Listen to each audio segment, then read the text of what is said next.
اور وہ مائنارٹی میں ہیں، لیکن متحدہ ہندوستان میں پاکستان بننے سے پہلے جو مسلمان تھے وہ اقلیت میں نہیں تھے، وہ تعداد میں بے شک کم تھے، لیکن ہم ان کو مائنارٹی کیوں نہیں کہتے؟ کہ انہوں نے 1000 سال تک ہندوستان پہ حکومت کی۔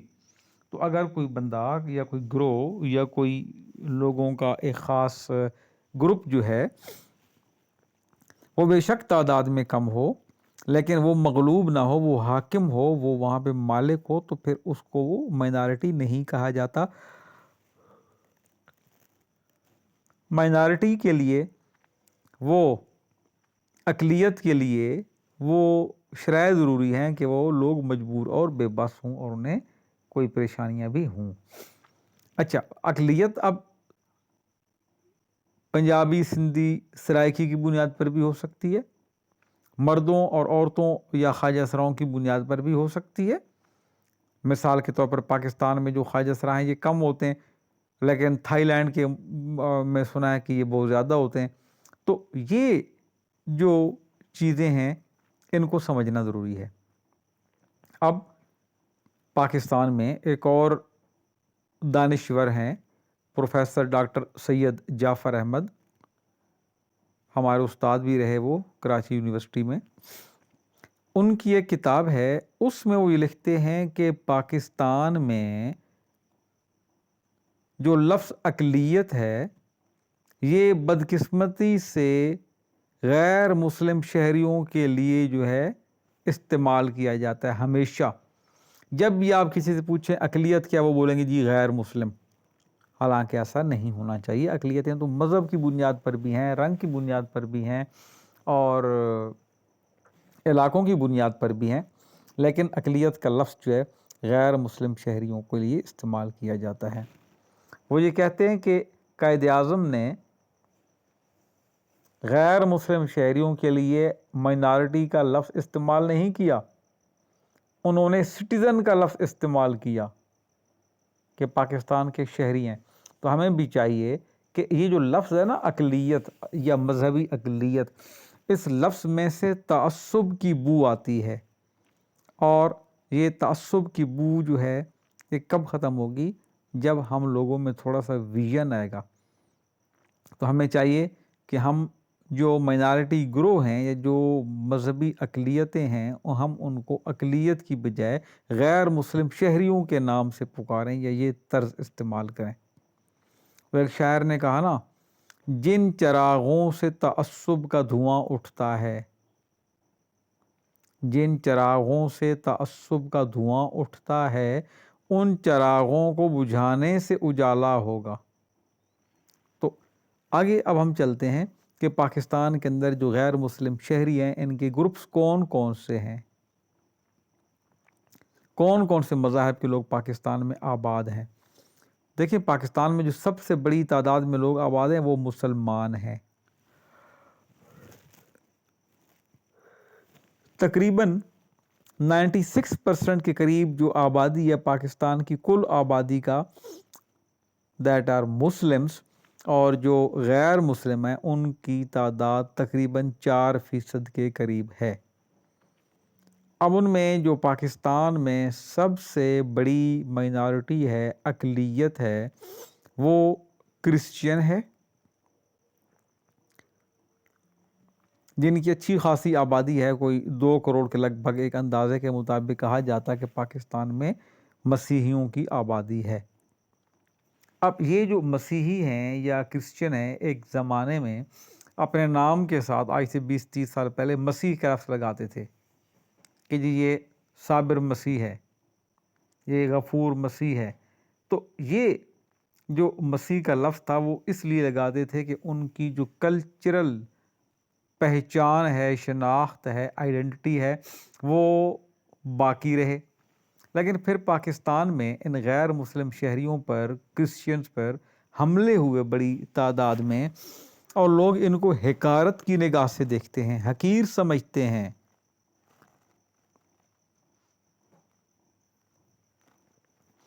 تو لوگوں کو حقیر سمجھنے کے بعد ان لوگوں کو احساس ہوا، انہوں نے اپنے بچوں کے ناموں کے ساتھ مسیح کا لفظ لکھنا ہی چھوڑ دیا۔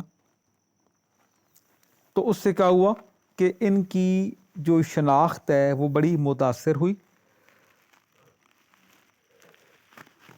یہ کرسچن لوگ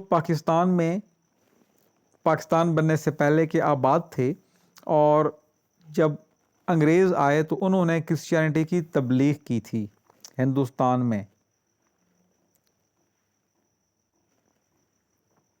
جہانگیر بادشاہ کے زمانے سے یہ آئے تھے. تو اس وقت تو انگریز خود تھے، لیکن بعد میں جب ایسٹ انڈیا کمپنی نے اپنا دائرہ کار وسیع کیا تو وہ اپنے ساتھ فوجی اور گارڈ لے کے آئے، اور ان گارڈز کی روحانی تربیت کے لیے پادری ساتھ لے کے آئے. جس طرح مسلمانوں میں ہم دیکھتے ہیں کہ کہیں بھی لوگ جاتے ہیں تو ان کے ساتھ ایک امام ہوتا ہے، تو یہی ان کا بھی تھا. وہ لے آئے اپنے ساتھ پادری. لیکن یہاں ہندوستان کی سچویشن دیکھ کے انگریزوں نے بدنیتی دکھائی اور لوگوں کو عیسائی بنانا شروع کر دیا. جو عیسائی بننے والے لوگ تھے ان میں زیادہ تعداد کن کی تھی؟ غریب لوگوں کی تھی. جو ہندوستان میں جن کو ہم کہتے ہیں کہ مصلی تھے، اچھوت لوگ تھے، شودر تھے، یہ جو لوگ تھے نا، ان کو کرسچین بنایا گیا، اور کرسچین بنانے کے لیے ان کو لالچ دیا گیا. لالچ کیا دیا گیا؟ کہ ان کو فائنینشیل بینیفٹ دیے جائیں گے. جو غریب ہیں، وہ غریب لوگ تو کہتے تھے کہ چلیں کھانے کو روٹی نہیں ہے تو روٹی مل جائے گی. اب ان لوگوں کو پھر بسایا گیا انگریزوں نے یہاں کے. یہ قصور ہے، یہ چونیا کا علاقہ ہے، فیصل آباد کا علاقہ ہے، ان تمام علاقوں میں پنجاب کے اندر کرسچنس کو بسایا، نہریں بچھائیں اور ان کو زمینیں الاٹ کیں کہ وہ ان زمینوں کو بسائیں گے اور ان کی کھیتی باڑی کے ذریعے ان کا گزر اوقات بہتر ہوگا. تو لوگ جو غریب لوگ تھے، جن کو مذہب کے بارے میں زیادہ معلومات نہیں تھیں، انہوں نے اچھوت تھے، شودر تھے، مصلی تھے، اس طرح کے لوگ کرسچن بن گئے بڑی تعداد میں. جب یہ کرسچین بن گئے تو اس کے بعد ایک وقت آیا کہ سارے انگریز یہاں سے چلے گئے، ان کو ہندوستان چھوڑ کے جانا پڑا. لیکن ان کی حالت ابھی تک وہی ہے. ہمیں اتنا حقیر سمجھتے ہیں کہ ان کو چوڑے کی اصلاح جو ہے ان کو استعمال کی جاتی ہے. بلکہ راول پنڈی میں تو جو لوگ راول پنڈی کے ہیں ان کو پتہ ہوگا چوہڑ چوک کا علاقہ بھی ہے، کہ ایک زمانے میں یہاں چوڑے رہتے تھے، یہ کہا جاتا ہے. تو ہم بات کر رہے تھے ان کی کرسچنس کی. تو یہ ایک اقلیت ہے پاکستان میں. دوسرے نمبر پر اچھا یہ جو لوگ ہیں ان کے پیشے، پھر ان کی خواتین کے تھوڑے سے قدرے بہتر ہیں کہ یہ جو ہے نا نرسنگ کر لیتی ہیں، ٹیچنگ کر لیتی ہیں بعض صورتوں میں، بیوٹی پارلر کا کام ہے، ٹیلرنگ کا کام ہے، یہ اس طرح کے کاموں سے وابستہ ہیں.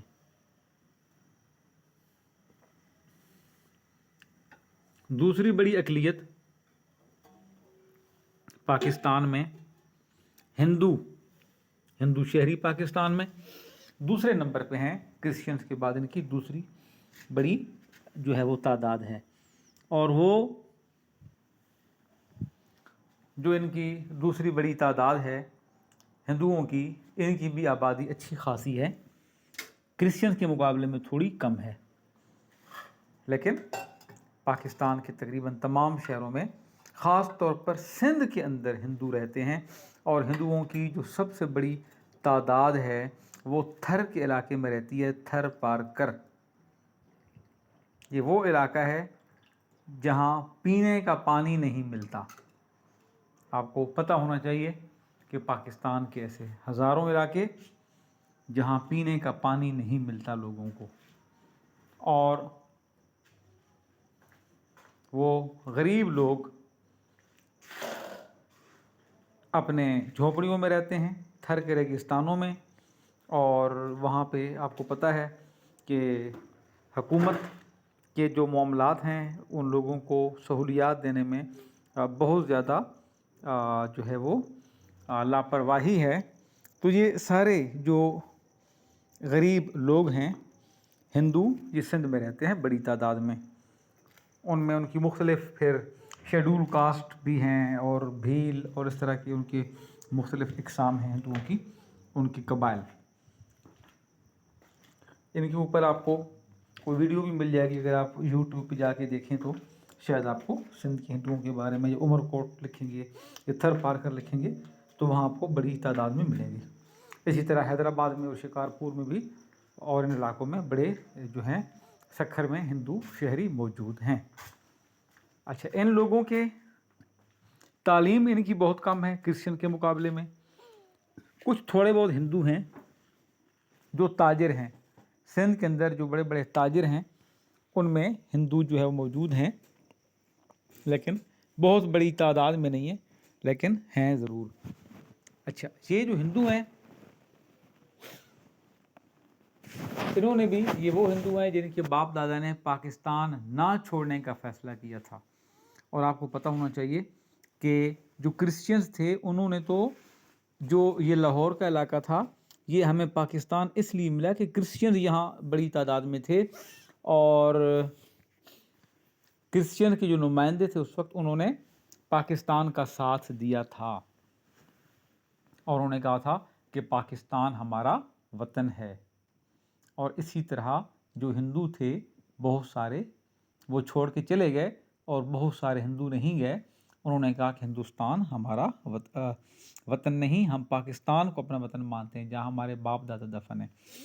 سیم اسی طرح ہندوستان کے اندر بہت سارے مسلم رہ گئے، انہوں نے کہا کہ ہم پاکستان نہیں جائیں گے، ہم اسی انڈیا میں رہیں گے، یہیں پہ ہمارے باپ دادا نے پرورش پائی ہے.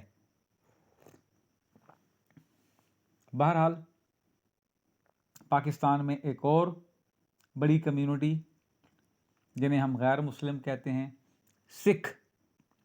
سکھوں کی بڑی تعداد، اور یہ بھی کراچی میں زیادہ تر ہیں اور کچھ کے پی میں ہیں. باقی پنجاب میں تھوڑے بہت ہوں گے، لیکن اتنی ان کی تعداد زیادہ نہیں ہے. بہت کم تعداد میں کراچی میں ان کی تعداد ہوگی کوئی 3000-4000 کے قریب سکھوں کی. اسی طرح یہ سوا سائڈ پہ پشاور میں اور ان علاقوں میں بھی سکھ جو ہیں وہ موجود ہیں. اس کے علاوہ ایک اور بڑا جو پاکستان میں ہم کریں تو احمدی یا قادیانی ایک بڑی اقلیت ہیں. ان کے بارے میں آپ کو پتہ ہونا چاہیے کہ پاکستان کے آئین کی دوسری جو ترمیم تھی بھٹو کے زمانے میں، اس ترمیم کے تحت ان کو غیر مسلم قرار دیا گیا، ورنہ ان کو آپ پہچان نہیں سکتے کہ یہ مسلمان ہیں یا غیر مسلم ہیں. اور اس کی وجہ کیا ہے کہ عبادت مسلمانوں کی طرح کرتے ہیں، صرف ان کا عقیدہ ڈیفرنٹ ہے. اور وہ کیا ہے کہ اللہ کے نبی حضرت محمد صلی اللہ علیہ وسلم کو یہ آخری نبی نہیں مانتے. تو ظاہر ہے کہ وہ پھر غیر مسلم ہو گئے. جو اللہ کی نبی کی نبوت کو آخری تسلیم نہ کرے تو وہ غیر مسلم ہوا. وہ اپنے آپ کو بہرحال مسلمان کہتے ہیں، وہ اپنے آپ کو غیر مسلم نہیں کہتے، قادیانی. اور پاکستان کے تقریباً تمام شہروں میں موجود ہیں، اچھی سیٹوں پر موجود ہیں، تعلیمی میدان میں بہت آگے ہیں، دنیا بھر میں یہ پائے جاتے ہیں. اور ان کا جو علاقہ ہے زیادہ تر یہ چینیوٹ کے آس پاس ربوہ کا علاقہ ہے، اب اس کا نام چناب نگر رکھ دیا گیا. وہاں یہ لوگ جو ہے وہ رہتے ہیں زیادہ تر.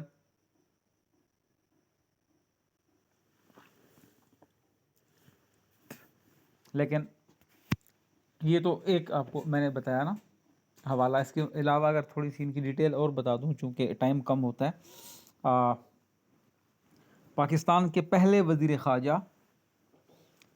پاکستان کے پہلے فارن منسٹر سر ظفر اللہ خان تھے، وہ ایک قادیانی تھے. اس کے باوجود جناح نے اس کو پاکستان کا سفیر بنایا تھا، خارجہ، وزیر خارجہ یا فارن منسٹر. لیکن اس وقت تک یہ آئین کی روح سے مسلمان تھے. 74 میں ان کو باقاعدہ دستور میں ڈیکلیئر کر کے نان مسلم کا درجہ دیا گیا.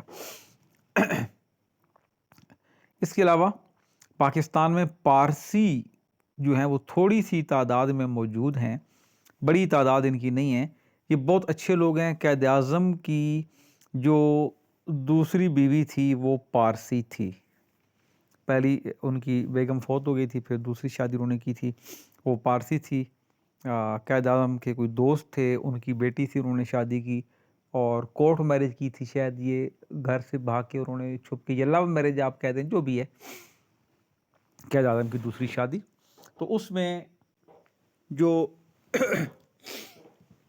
ان کی ایک بیٹی پیدا ہوئی تھی، اس کا نام دینا جنا تھا، اوینا یا دینا جنا تھا. تو وہ انڈیا میں ہی مطلب ہے کہ ابھی کوئی 2-3-4 سال پہلے ان کی وفات ہوئی دینا جنا کی. تو پارسی جو ہیں یہ بڑے مالدار لوگ تھے اور تجارت پیشہ تھے شروع سے ہی. قائد اعظم کے بڑے دوست تھے. ہندوستان میں جب یہ آئے تو جہانگیر سے پرمیشن لے کے آئے کہ ہمیں یہاں تجارت کی غرض سے آنا ہے. یہ پارس سے نکلا ہے، پارسی آگ کی پوجا کرتے تھے. فارس کے قدیم علاقے میں ایران کی سائڈ سے آئے. جہانگیر نے کہا کہ بھائی آپ یہاں آئیں گے لیکن آپ نے اپنے مذہب کی تبلیغ نہیں کرنی. انہوں نے کہا ٹھیک ہے، ہم کسی مسلمان کو، ہندو کو، عیسائی کو، کسی کو بھی ہم نے پارسی نہیں بنانا. آج تک اپنے اس وعدے پر وہ قائم ہیں اور وہ اپنے مذہب میں کسی کو داخل نہیں کرتے. ان کے مذہب میں وہی شخص داخل ہوتا ہے جو ان کے گھر میں، ان کے خاندان میں پیدا ہوتا ہے.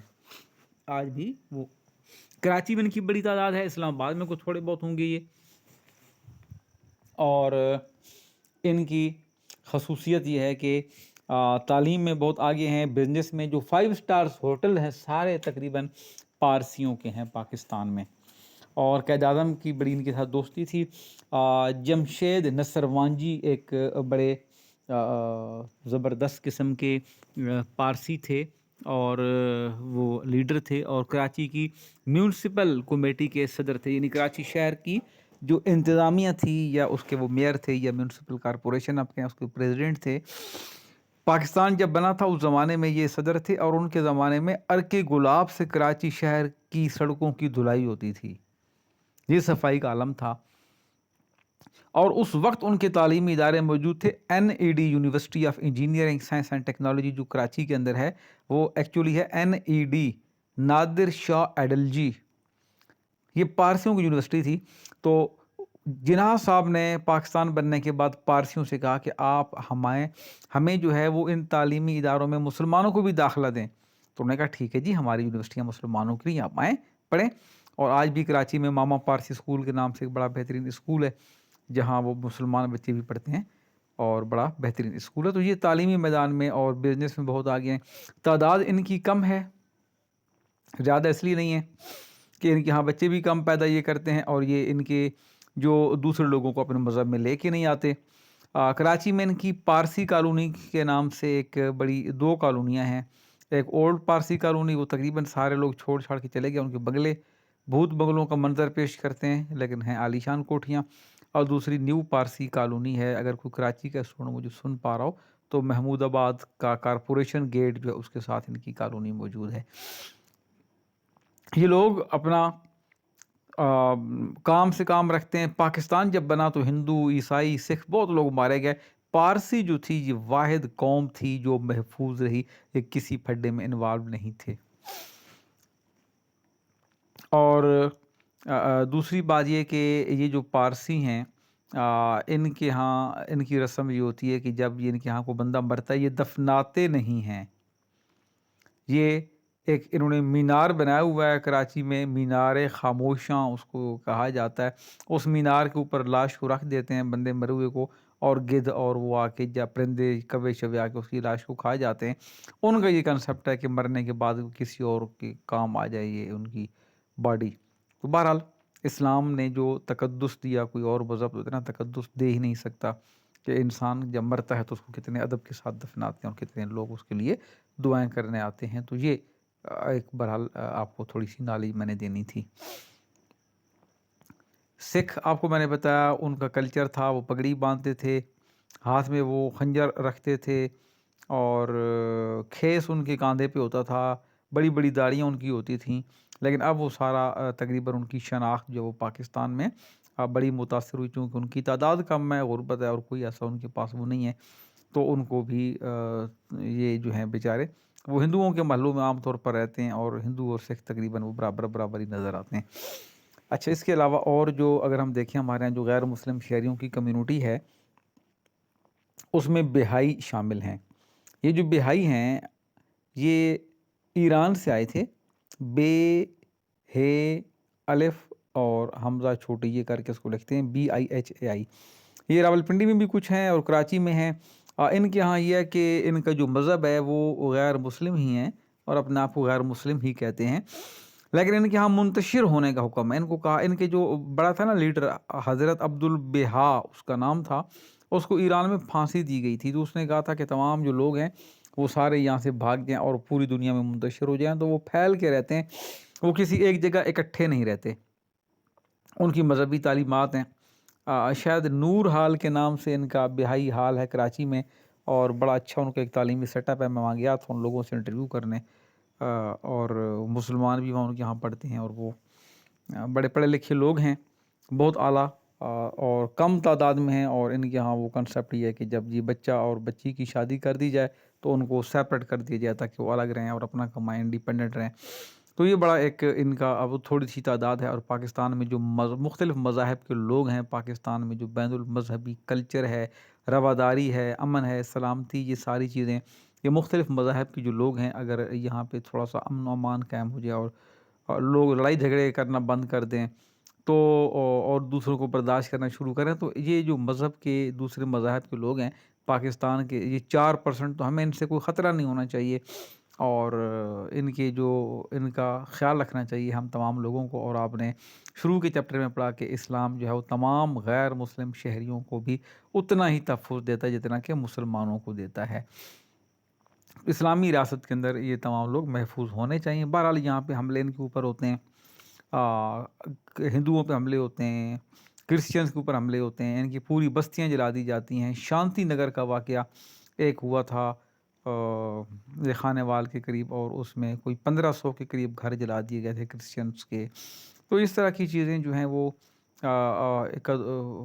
کافی واقعات ہوئے پاکستان میں، جن سے پاکستان کا امیج خراب ہوتا ہے انٹرنیشنل سطح پر۔ بہرحال آپ BS کے اسٹوڈنٹس ہیں، پاکستان اسٹڈیز کے، آپ لوگوں کو اپنا ویژن رکھنا چاہیے، آپ لوگوں کو دل بڑا رکھنا چاہیے، اور ایک دوسرے کو جو ہے وہ معاف کرنے، جو غلط بھی اگر کوئی ہے تو اس کو معاف کرنے کی آپ کے اندر جو ہے وہ ہونی چاہیے، جذبہ ہونا چاہیے۔ اور بہرحال یہ جو پاکستان کے غیر مسلم شہری تھے، جو پاکستان میں مختلف مذاہب کے لوگ تھے، یہ آپ کو میں نے تھوڑا سا بتانا تھا تاکہ آپ کو اس کے بارے میں نالج ہو کہ مائنارٹیز گروپ پاکستان کے اندر کون کون سے ہیں اور ان کی کیا حالت ہے۔ تو یہ مختلف ٹاپکس، ان کی جو سماجی حالات ہیں، سیاسی حالات ہیں، ان کی خواتین ہیں، یہ مختلف ویڈیوز آپ کے پاس آتی رہیں گی۔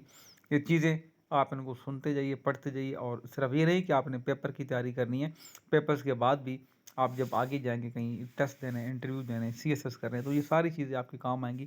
اس لیے ایک لانگ رن جو ہے اس کے طور پر آپ ان کو ویڈیوز کو دیکھتے رہیے، ریپیٹ کرتے رہیے، اور نوٹس بھی ساتھ بناتے رہیے۔